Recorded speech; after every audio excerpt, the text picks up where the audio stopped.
You know that feeling when something just doesn't sit right, but you can't quite put your finger on it? That's how I felt when I came home from work one evening and noticed my wife, Sarah, acting off. She was quieter than usual, distracted, like her mind was somewhere else. At first I brushed it off. She'd been stressed lately, work had been hectic, and our two kids were going through that phase where they demanded every ounce of her energy. I figured she was just tired. But then, little things started adding up. It was the way she'd suddenly start texting someone and quickly put her phone away when I walked into the room, or the way she'd make excuses to leave the house, saying she needed to run errands that didn't seem all that urgent. I told myself I was being paranoid, that I was overthinking things, but the feeling wouldn't go away. Then one day, it all came crashing down. I was at work when I got a call from the car service center. Sarah's car had been there for a routine checkup, and they needed her approval for some additional repairs. I told them I'd call her and let them know. But when I tried her phone, it went straight to voicemail. I called again, and again. Nothing. That's when I started to worry. I decided to drive over to the service center myself. Maybe she'd left her phone in the car or something. When I got there, I walked in and asked the guy at the counter if Sarah had been by. He gave me a weird look, like he wasn't sure what to say. Yeah, he said finally. She was here earlier, but she left with one of our mechanics. My stomach dropped. What do you mean she left with a mechanic? The guy shifted uncomfortably. I mean, they went out for a bit. I think they went to grab lunch or something. I felt like the ground was slipping out from under me. Sarah had left with a mechanic? Why would she do that? I asked the guy for the mechanic's name, and he hesitated before telling me it was Mike. I didn't know any Mike, but I was about to find out who he was. I waited at the service center, my mind racing. About an hour later, Sarah's car pulled into the lot. She was in the passenger seat and Mike was driving. They were laughing about something, and for a moment I just stood there, frozen. Then, as they got out of the car, Sarah saw me. Her smile disappeared, and her face went pale. "What are you doing here?" she asked, her voice shaky. I didn't answer. I just looked at Mike, who was standing there awkwardly, pretending to check something on the car. "Who's this?" I asked, my voice low. Sarah hesitated. "This is Mike. He's been helping me with the car." I looked at her, my heart pounding. "Helping you with the car? Is that what you call it?" Mike cleared his throat. "Look, man, it's not what you think." I cut him off. "I don't even know what I think, but I know what it looks like." Sarah stepped forward, her eyes pleading. "Please, let's not do this here. Let's go home and talk." I wanted to scream, to demand answers right then and there, but I knew she was right. This wasn't the place. So I nodded, my jaw clenched, and followed her to the car. The drive home was silent. I could feel the tension between us, thick and suffocating. When we got home, I turned to her and said, "Start talking." Sarah took a deep breath, her hands trembling. "I didn't mean for this to happen. It just did." I stared at her, my heart breaking. "What just happened, Sarah? What did you do?" She looked down, tears streaming down her face. "I'm so sorry. I never meant to hurt you. It was a mistake." I felt like I'd been punched in the gut. "A mistake? You call cheating on me a mistake?" She started to cry harder, her shoulders shaking. "I know I messed up. I know I hurt you, but I love you, and I want to make this right. Please just give me a chance." I didn't know what to say. My mind was racing, my emotions a whirlwind of anger, hurt, and betrayal. I wanted to believe her, to believe that we could fix this. But I didn't know if I could. I sat down, my head in my hands. "I don't know, Sarah. I don't know if I can forgive you." She reached out, her hand trembling as she touched my arm. "Please, just give me a chance. I'll do anything to make this right." I didn't answer. I just sat there staring at the floor, trying to figure out what to do next. The silence in the room was deafening. Sarah sat across from me, her face streaked with tears, her hands clenched tightly in her lap. I could see the guilt in her eyes, the fear of losing everything we'd built together. But all I could feel was the weight of her betrayal pressing down on me, suffocating me. "How long has this been going on?" I finally asked, my voice barely above a whisper. Sarah hesitated, her eyes darting away from mine. It only happened once, I swear. It was a moment of weakness, and I regret it more than anything." I stared at her, trying to process what she was saying. "Once? You expect me to believe that? You've been acting strange for weeks, Sarah. Don't tell me this was just one moment." She shook her head, tears falling faster. "I know how it looks, but it's the truth. I was feeling lonely. You've been so busy with work, and I just wanted to feel seen. Mike was there, and he listened to me. I didn't mean for it to happen, but it did. And I hate myself for it." Her words cut through me like a knife. I had been busy with work. Too busy, maybe. But that didn't excuse what she'd done. Nothing could excuse it. "So what now?" I asked, my voice hollow. "You expect me to just forget about this? To pretend it never happened?" Sarah reached out, her hand trembling as she touched mine. "No, I don't expect that. I know I've hurt you, and I know it's going to take time to rebuild your trust. But I'm willing to do whatever it takes. I love you and I don't want to lose you." I pulled my hand away, my heart aching. "I don't know if I can do this, Sarah. I don't know if I can ever trust you again." She nodded, her tears falling silently. "I understand. And if you need time to think, I'll give you that. But please, just don't shut me out. Let's try to work through this together." I didn't respond. I just sat there, staring at the floor, my mind a whirlwind of emotions. Part of me wanted to walk away, to end things right then and there. But another part of me, the part that still loved her, wanted to believe that we could fix this. The next few days were a blur. I moved into the guest room needing space to think. Sarah respected my boundaries, giving me the distance I needed, but I could see the pain in her eyes every time we crossed paths. She was trying, cooking my favorite meals, leaving little notes around the house, even suggesting we go to couples therapy. But every gesture felt like a reminder of what she'd done, and it only made the hurt worse. One evening, as I was sitting in the living room, Sarah came in and sat down across from me. "We need to talk," she said softly. I looked at her, my heart heavy. "About what?" She took a deep breath, her hands clenched in her lap. "About us. About what happens next. I can't keep living like this, not knowing if we're going to make it or not. I need to know if you're willing to try." I didn't answer right away. I wanted to tell her that I was willing, that I wanted to fight for our marriage, but the words wouldn't come. Instead, I said, "I don't know, Sarah. I don't know if I can get past this." She nodded, tears streaming down her face. "I understand. And if you decide that you can't, I'll respect that.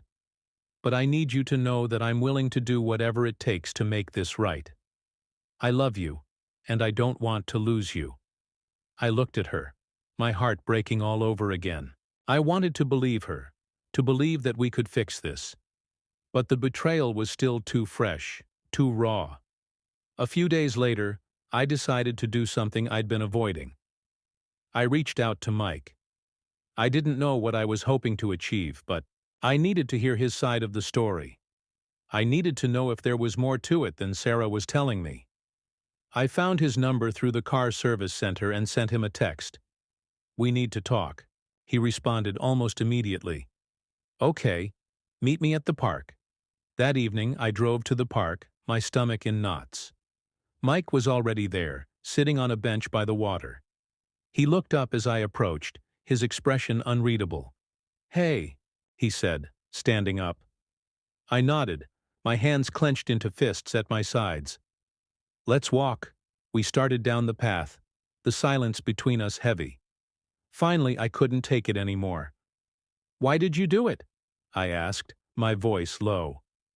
Mike sighed, running a hand through his hair. "It wasn't planned, man. It just happened. Sarah came in a few times and we started talking. She was going through a rough time, and I guess I was too. One thing led to another, and, well, you know the rest." I stopped walking and turned to face him. "That's it? That's your excuse? It just happened?" He looked at me, his eyes filled with regret.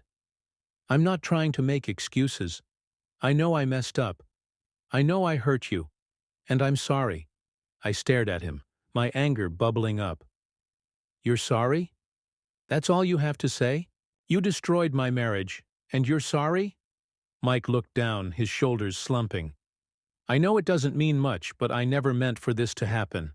I never wanted to hurt you." I laughed bitterly. "Well, you did, and now I don't know if I can ever forgive you. Or her." Mike nodded, his expression serious. "I'll stay out of your lives. I promise." I didn't know if I believed him, but I knew I'd done all I could. I turned and walked away, my mind racing. I didn't know what to do with everything I was feeling. Part of me wanted to forgive Sarah, to try to move past this, but another part of me couldn't let go of the betrayal. When I got home, Sarah was waiting for me. She looked up as I walked in, her eyes filled with hope and fear. "How did it go?" she asked softly. I sat down across from her, my heart heavy.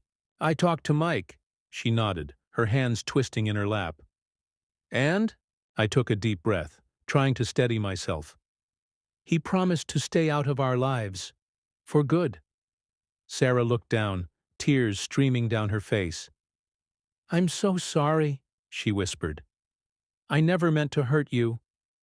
I looked at her, my heart breaking all over again. "I know you didn't, but that doesn't change what happened." She reached out, her hand trembling as she touched mine. "Please, just give me a chance to make this right. I'll do anything." I looked at her, my mind racing. I wanted to believe her. I wanted to believe that we could fix this, but I didn't know if I could. Finally, I nodded. "We'll take it one day at a time, but I can't promise anything." Sarah nodded, her tears falling faster. "Thank you," she whispered. "Thank you for giving me a chance." I didn't respond. I just sat there, staring at the floor, trying to figure out what to do next. The days that followed were a strange mix of tension and tentative hope. Sarah and I were trying to navigate this new, fragile version of our relationship. We started couples therapy, something I never thought we'd need. The first session was, brutal. Sitting in that small, overly bright room with a stranger dissecting our marriage felt like having salt poured into an open wound. But as much as it hurt, I knew we needed it. The therapist, a woman named Dr. Patel, was calm and patient. She didn't take sides, which I appreciated, but she also didn't let either of us off the hook. "Infidelity is a symptom, not the root problem," she said during one session. "We need to figure out what led to this moment. What was missing in your relationship that made this happen?" I didn't have an answer. Neither did Sarah. But as the sessions went on, things started to come to the surface. Sarah admitted she'd been feeling lonely, disconnected. She said she felt like I'd been prioritizing work over her, that she didn't feel seen or appreciated. Hearing that hurt, but it also made me realize how much I'd been neglecting her. I wasn't innocent in all of this. I'd been so focused on climbing the corporate ladder, on providing for us, that I'd stopped being present in our marriage. I'd stopped noticing the little things, the way she'd light up when I complimented her cooking, the way she'd curl up next to me on the couch when we watched movies. I'd taken her for granted, and now we were paying the price. But even as we started to unpack all of this, the betrayal still hung over us like a dark cloud. I'd wake up in the middle of the night, my mind racing with images of Sarah and Mike. Together, I'd feel a surge of anger, of hurt, and I'd have to remind myself that we were trying to move forward. But it wasn't easy. One night, after a particularly rough therapy session, Sarah and I got into a fight. It started small, something about how I'd forgotten to take out the trash, but it quickly escalated. "You're not even trying," Sarah shouted, her voice breaking. "You say you want to fix this, but you're just going through the motions," I snapped. "You're one to talk about trying. You're the one who cheated, remember? You're the one who destroyed everything." Sarah flinched like I'd slapped her. She took a step back, her eyes filled with tears. "I know what I did," she said quietly, "and I'll spend the rest of my life trying to make it up to you. But you have to meet me halfway. You have to let me in." I didn't respond. I just stood there, my chest heaving, my mind a whirlwind of emotions. Finally, I turned and walked out of the room. I needed space. I needed to breathe. I ended up driving to Mark's place. He'd been my best friend since college, and even though we didn't talk as much as we used to, I knew he'd be there for me. When I showed up at his door, he took one look at me and said, "Come on in. I'll grab us a beer." We sat on his couch, the TV playing some sports game in the background, and I told him everything. About the therapy, about the fight, about how I didn't know if I could ever truly forgive Sarah. Mark listened quietly, nodding along. When I finished, he leaned back and said, "Look, man, I'm not going to tell you what to do. This is your life, your marriage. But I will say this. If you're going to stay, you have to really commit to it.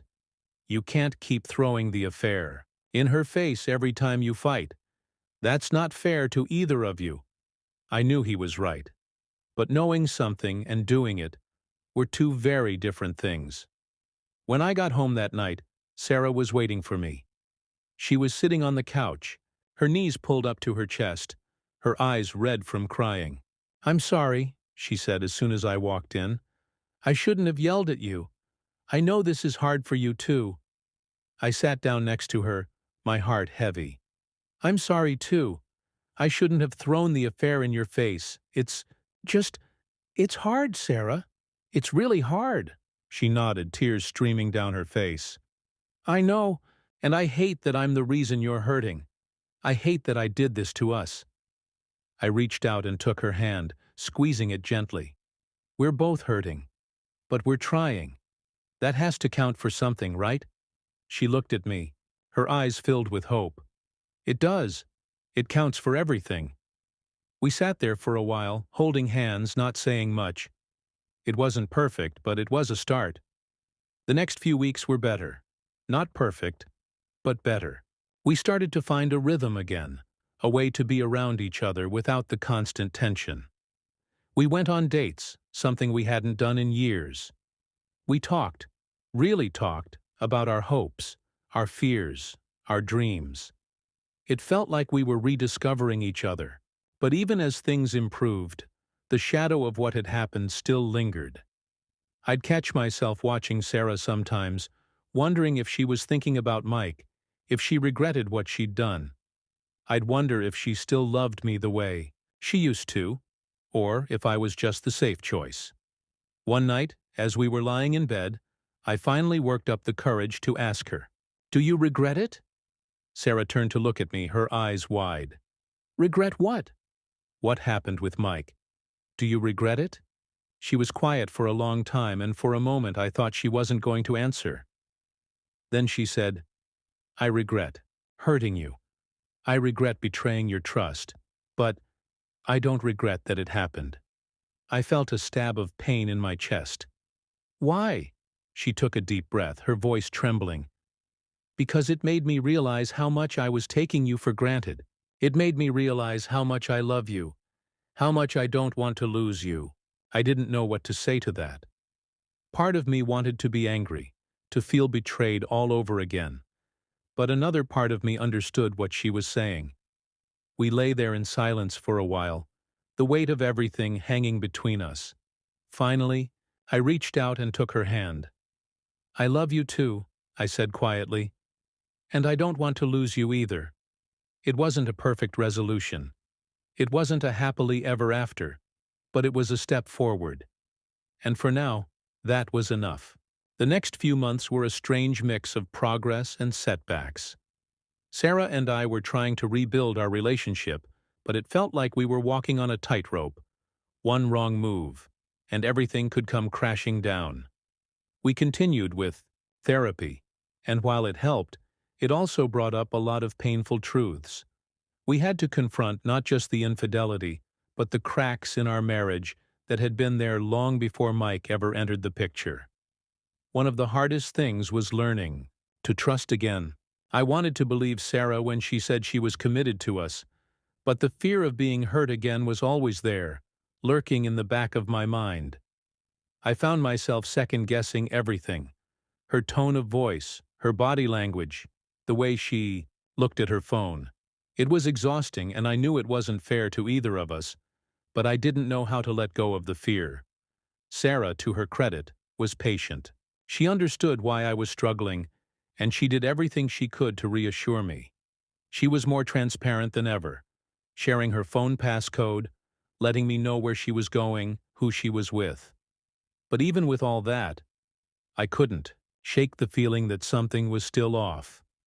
Then, one evening, something happened that changed everything. We were sitting on the couch watching a movie when Sarah's phone buzzed. She picked it up, glanced at the screen, and her face went pale. She quickly put the phone down, but I'd already seen the name. Mike. My heart sank. "What did he want?" I asked, trying to keep my voice steady. Sarah looked at me, her eyes filled with guilt. He texted me. He said he's moving away and wanted to say goodbye." I felt a surge of anger, but I tried to stay calm. "And what did you say?" She shook her head. I didn't respond. I swear I didn't. I was going to tell you about it, but I didn't know how. I took a deep breath, trying to process what she was saying. Part of me wanted to be angry, to accuse her of hiding things from me again. But another part of me understood how hard it must have been for her to tell me. "Why didn't you just tell me right away?" I asked, my voice softer now. Sarah looked down, her hands trembling. "Because I was scared. I didn't want you to think I was still talking to him. I didn't want to lose you again." I reached out and took her hand, squeezing it gently. "You're not going to lose me, but you have to be honest with me, Sarah, even when it's hard." She nodded, tears streaming down her face. "I know, and I'm sorry. I'll do better, I promise." We sat there for a while, holding hands, not saying much. It wasn't perfect, but it felt like a step forward. And for the first time in a long time, I felt a glimmer of hope. As time went on, things started to improve. Slowly but surely, we began to rebuild the trust that had been broken. It wasn't easy, and there were still moments of doubt and fear, but we were committed to making it work. We started to find joy in the little things again, cooking dinner together, going for walks, laughing at stupid jokes. It felt like we were rediscovering each other, and it was beautiful. But even as we moved forward, the past was always there, a shadow lurking in the background. I knew it would always be a part of our story, but I was starting to believe that it didn't have to define us.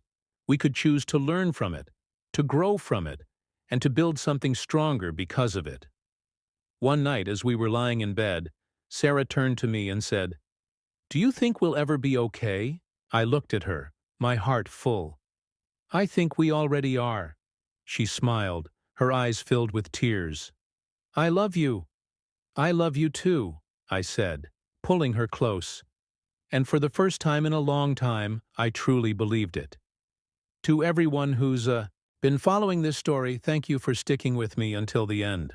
I know it wasn't easy to hear, and I know it brought up a lot of emotions for some of you. But I hope it also gave you hope. Hope that even when things seem impossible, there's always a way forward. It might not be easy, and it might not be perfect, but it's worth it. If you've been through something similar, I want you to know that you're not alone. It's okay to feel hurt, to feel angry, to feel lost. But it's also okay to forgive, to heal, and to move forward. You deserve happiness and you deserve love. Don't ever forget that. Thank you for watching until the end. If you enjoyed this story, please check out my other videos. And as always, take care of yourselves and each other. See you next time.